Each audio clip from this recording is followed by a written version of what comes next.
एक तस्वीर है जो रात से सोशल मीडिया पे फैली हुई है। खान साहब बैठे हुए व्हील चेयर पे, उनकी एक आंख जो है वो सूजी हुई है। सही तस्वीर है, झूठी तस्वीर है? अल्लाह ना करे कि ऐसा हो कि इमरान खान की आंख हमेशा के लिए ख़त्म हो जाए। ये पूरी कौम के लिए कलमिया होना था। उस्मा खानम की मुलाकात हुई थी, तो उस मुलाकात में खान साहब ने क्यों नहीं बताया कि मेरी आंख का मसला है?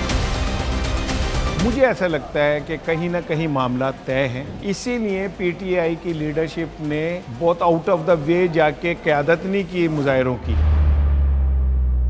पाकिस्तान तहरीक-ए-इंसाफ की बाहमी मुशावरत के बाद एक प्रोफेसर्स की टीम की तश्कील दी जाती है और उसके बाद उन्हें डाला जेल पहुंचाया जाता है और फिर एक रिपोर्ट जो है वो मंजर-ए-आम पे आती है। वो रिपोर्ट क्या थी? हमारे साथ राना साहब मौजूद हैं, इनसे जानेंगे। राना साहब, वो रिपोर्ट क्या हवा का ठंडा झुमका है? नहीं, देखा जाए तो जो रिपोर्ट आई है वो तो सेटिस्फैक्ट्री है। ठीक है। और उन्होंने कहा कि इमरान साहब की जो आईसाइट है वो इम्प्रूव भी कर रही है और वो ऐनक लगा के उनकी आंख जो है वो ठीक काम भी करेगी और उस पर काम भी हो रहा है। मैं पहले दिन से ये कह रहा था कि अल्लाह ना करे कि ऐसा हो कि इमरान खान की आंख हमेशा के लिए ख़त्म हो जाए। ये पूरी कौम के लिए कलमिया होना था। वो सियासत छोड़ दें, आपके सियासत क्या है, वो एक बड़ा आदमी, एक लेजेंड है पाकिस्तान का, एक हीरो है हमारा। तो मेरा ख्याल है कि ये रिपोर्ट अब इसे खान साहब की फैमिली ओन करती है या नहीं, ये बात की बात है। लेकिन नौरीन साहिबा के अकाउंट से भी एक ट्वीट हुआ है, वो अब उससे भी डिनाई कर रहे हैं कि ये फेक अकाउंट है। लेकिन उसमें भी ये सेटिस्फैक्ट्री दी गई है कि उनका इमरान खान की आंख मुकम्मल तौर पे ज़ाया नहीं हुई है और उसमें बेहतरी की गुंजाइश मौजूद है। आज बैरिस्टर गौहर और राजा नासिर अब्बास भी गए हैं पिम्स, वहाँ जाके उन्होंने ब्रीफिंग ली है। तो कहा यह जा रहा है कि रात को जब खान साहब का ट्रीटमेंट हो रहा था तब भी 2 डॉक्टर जो थे खान साहब के, वो उसके ऊपर अवेलेबल थे, न्यू नेट के ऊपर ना, तो वीडियो के ऊपर अवेलेबल थे। अब ये सारी चीज़ों से 2 चीज़ें हैं जो अखज़ की जा सकती हैं। एक तो ये कि हुकूमत के ऊपर इतना प्रेशर आया अवाम का कि उन्हें ये सब कुछ करना पड़ गया। नहीं, क्या आप समझते हैं कि अवाम के प्रेशर से हुकूमत को इस तरह का इनिशिएटिव ले सकती थी? क्यों? अवाम ने तो पहले भी बड़ा प्रेशर, हमने देखा कि 24 नवंबर को भी अवाम ने प्रेशर डाला, लेकिन हुकूमत तो अवाम के प्रेशर को वो नज़रअंदाज करती दिखाई दे रही थी। आखिर अब क्या प्रेशराइज़ किया गया कि हुकूमत को इनिशिएटिव लेना पड़ा? एक्चुअली ना इस बार कुछ यूरोपीय ममालिक भी इन्वॉल्व हैं इसमें। ठीक है। मेरे इतलात ये हैं कि बरतानिया की एम्बेसी पूरी तरह इन्वॉल्व है और कुछ प्रेशर यूरोप के बहुत सारे ममालिक से भी है इमरान खान की सेहत के हवाले से। और ये प्रेशर इतना ज़्यादा था कि हुकूमत को इसके ऊपर फौरी रद्द-ए-अमल देना पड़ा। अब ये देखना ये कि अगर इमरान खान साहब की 3 माह से ये आँख का इशू था तो पहले क्यों इग्नोर किया गया और ये नौबत ही क्यों आई कि यहाँ पे आके इस तरह की सिचुएशन बनी है। अच्छा राना साहब, जो नाकदीन है वो कह रहे हैं कि उस्मा खानम की मुलाकात हुई थी, तो उस मुलाकात में खान साहब ने क्यों नहीं बताया कि मेरी आंख का मसला है, और उसी वक्त इसकी हाइप मिलती और तभी खान साहब के पास को डॉक्टर्स भेज दिए जाते? नहीं, उसमें ये ज़रूर था कि उन्होंने कहा मुझे आँख से कुछ थोड़ा सा धुंधलाहट है। जाहिर है एकदम तो नहीं कुछ चीज़ होती है। खानम ने तो बाहर आके नहीं बताया। बस ज़रूरी नहीं बहुत सारी चीज़ें कही जाएँ, लेकिन बात यह है कि ये इमरान खान की आँख की धुंधलाहट का तो ऑन रिकॉर्ड है कि उन्होंने कहा था कि मुझे थोड़ा सा इशू आ रहा है विजन में। लेकिन असल चीज़ ये, और फिर पिम्स की टीमें क्यों गई अंदर? अगर ऐसी बात नहीं थी तो अब से 1 महीने पहले क्यों गई? 10 दिसंबर को भी मेरा ख्याल है, आई थिंक सो के वहाँ पे मशीनें गई पिम्स से, जिन्होंने जाके खान साहब का चेकअप किया सारा कुछ। लेकिन मेरा सवाल ये कि ये सारा कुछ तब क्यों किया आपने जब हालात बिगड़े, उससे पहले क्यों नहीं किया?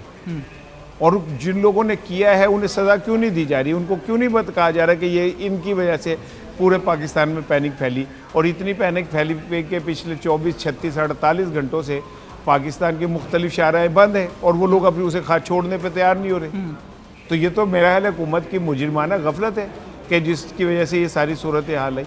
अदरवाइज़ मासी में आपने नवाज शरीफ को बीमारी के नाम पे पूरी फैसिलिटी दी, आसिफ अली जरदारी को बीमारी के नाम पे पूरी फैसिलिटी दी, शहबाज शरीफ को बीमारी के नाम पे पूरी फैसिलिटी दी, तो इमरान खान को देते हुए कौन सी एडिकेट मौत पहन रही थी? अच्छा राना साहब, एक तरफ पीटीआई ने जो कल वो प्रोटेस्ट कर रही थी पार्लियामेंट हाउस में भी और उसके अलावा केपी हाउस में भी प्रोटेस्ट चल रहा था, अचानक से रात 2:40 के करीब वो प्रोटेस्ट ख़त्म हो जाता है, खारदार तारें हटा दी जाती हैं। क्या हुआ अचानक से? नहीं ना, मुझे मैडम ऐसा लग रहा है कि कहीं ना कहीं कोई एक मामला तय है। हाँ। मुझे ऐसा लगता है कि कहीं ना कहीं मामला तय है, इसीलिए पीटीआई की लीडरशिप ने बहुत आउट ऑफ द वे जाके क़यादत नहीं की मुजाहिरों की, और बहुत ज़्यादा जल्दी पे तेल का काम नहीं डाला। सुहेल अफरीदी को आपने नहीं देखा कि वो को बहुत ज़्यादा उसने किया हो। ये इन सारी चीज़ों का मकसद सिर्फ ये था कि कहीं ना कहीं मामला सेटलमेंट हुई भी है। अचानक से गंडापुर का मंजर आम पे आना, ये भी कोई सवाल उठाता है? भाई गंडापुर की सर्वाइवल पीटीआई से है। अगर आज भी कल भी वो बाहर ना निकलता तो वो ख़त्म हो गया था पीटीआई से। उसने ये बताया कि मैं अभी भी खान साहब के साथ खड़ा हूँ, पीटीआई के साथ खड़ा हूँ। उसकी सियासत पर डिपेंड करती है सारी, वो इससे आउट नहीं हो सकता, इसलिए उसे मैदान में आना ही आना था, आके रोल करना था। अच्छा राना साहब, एक तस्वीर है जो रात से सोशल मीडिया पे फैली हुई है, इसमें खान साहब बैठे हुए व्हील चेयर पे, उनकी एक आंख जो है वो सूजी हुई है। वो सही तस्वीर है, झूठी तस्वीर है, वो कब की है? अब तो क्योंकि वो यार पसंद करने वाले वो भी सवाल उठा रहे हैं। अब तो यार मैं अपनी तस्वीर देख के डर जाता हूँ कि एआई से तो नहीं बनी हुई। ये एआई का दौर है, ठीक है। इसमें किसी चीज़ की कोई क्रेडिबिलिटी नहीं रही, ठीक है ना। आप इमरान खान की वीडियो में तो नाद भी सुन सकते हैं, वायरल हुई नाद जिसमें वो नाद पढ़ रहे हैं।